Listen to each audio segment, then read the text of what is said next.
పెట్టుకోవాలి. దూరదృష్టితో కొన్ని ఆలోచన చేసినప్పుడు కొన్ని ఇబ్బందులు కూడా వస్తూ ఉంటాయి. నేను కూడా ఆ ఇబ్బందిని ఒకసారి ఫేస్ చేశాను. 98లో పవర్ సెక్టర్ రిఫార్మ్స్ తీసుకొచ్చాను.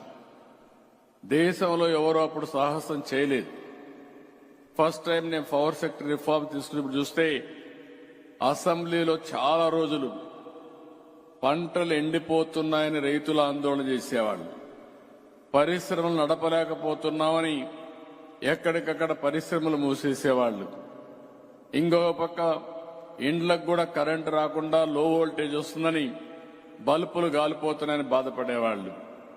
అవన్నీ ఆలోచించిన తర్వాత ఒక రిఫార్మ్స్ తీసుకొచ్చాం. ఆ రిఫార్మ్స్ తీసుకొచ్చాం కాబట్టి దేశంలోని మొట్టమొదటిసారి పవర్ సెక్టర్ రిఫార్మ్స్ తీసుకొచ్చిన పార్టీ తెలుగుదేశం పార్టీ అని చెప్పి కూడా నేను మీకు తెలియజేస్తున్నా.